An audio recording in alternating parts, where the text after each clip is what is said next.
Instagram's new AI editor is making your photos worse, not better, and it's doing it in ways you can't even see.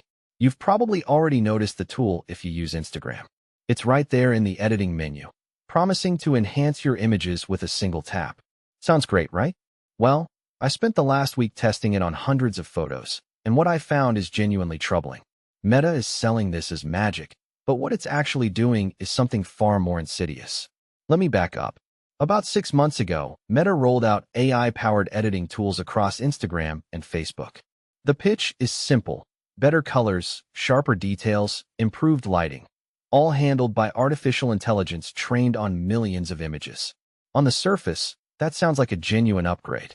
Professional photo editors use similar tools.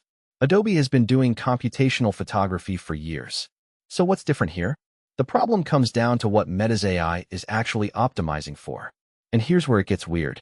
When you run a photo through Meta's editor, the AI isn't trying to make your photo look true to reality. It's not trying to preserve what was actually there when you took the picture. Instead, it's optimizing for engagement. And I mean that literally. Meta has trained this model on their own data, billions of photos from Instagram and Facebook, paired with engagement metrics. Likes, comments, shares, saves. The AI learned which visual characteristics drive engagement on their platform. And then they built an editor that pushes every photo toward those characteristics. So what does an engagement-optimized photo look like? Oversaturated colors, exaggerated contrast, artificially brightened faces, warmer skin tones, sharper, almost hyper-detailed textures. These aren't improvements, they're distortions. They're designed to make your photo more attention-grabbing in a feed full of thousands of other posts. They make your image pop. They make it stop the scroll. But they don't make it better. I tested this with a simple portrait. I took the same photo, ran it through Instagram's AI editor, then through Adobe Lightroom, then through Google Photos. The difference was striking. Adobe and Google made the photo look like a better version of reality. Clearer, yes. Better lit, sure. But still recognizable as the original moment. Instagram's version looked like a caricature. The skin was too smooth, the eyes too bright, the background too blurry. It looked viral. It didn't look true. But here's where it gets actually concerning. Most people don't realize what's happening.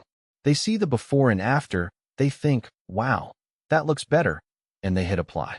They have no idea that the AI has been trained to make their photo more addictive, not more beautiful.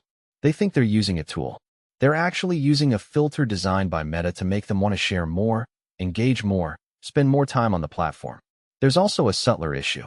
When you use this editor, you're feeding Meta more data. Every adjustment, every parameter the AI applies to your photo, that's information about what you respond to visually. What catches your eye?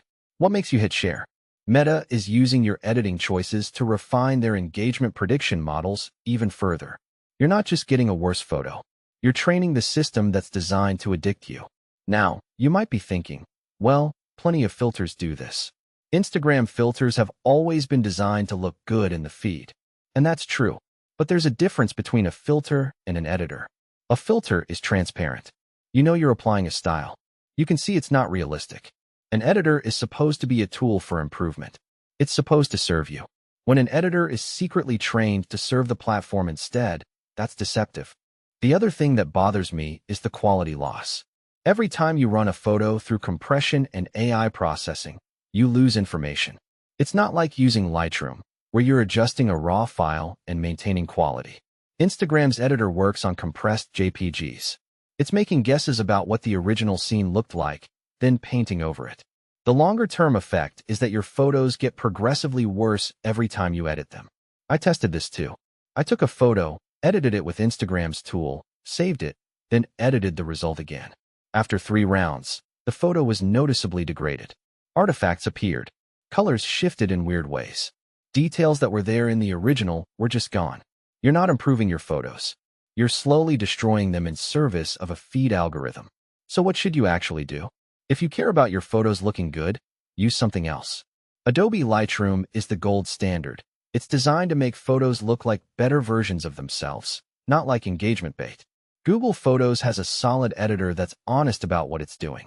Even the built-in editors on iPhone and Android are more trustworthy than Instagram's because they're not trained on engagement metrics. If you do use Instagram's editor, Just know what you're signing up for. You're trading photo quality for a tool that's optimized to make you share more. That might be a trade you're willing to make. But it should be a conscious choice, not something you do because you think the AI is actually helping your photos. The bigger picture here is that we're entering an era where the tools we use to create things are also tools designed to exploit us. AI editors that look helpful but are actually trained to addict. Recommendation algorithms that pretend to be neutral but are optimized for watch time. Filters that claim to enhance but are really just manipulating. These tools are getting better at hiding their true purpose, and we're getting worse at recognizing it. Meta isn't doing anything illegal. They're not breaking their terms of service, but they are being deliberately misleading about what this tool does and why it exists.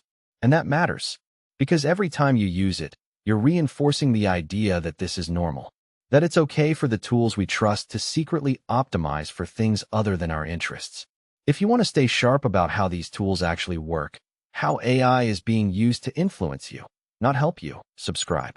I break down one of these every few days, and most of this stuff is invisible unless someone points it out. I'll see you in the next one.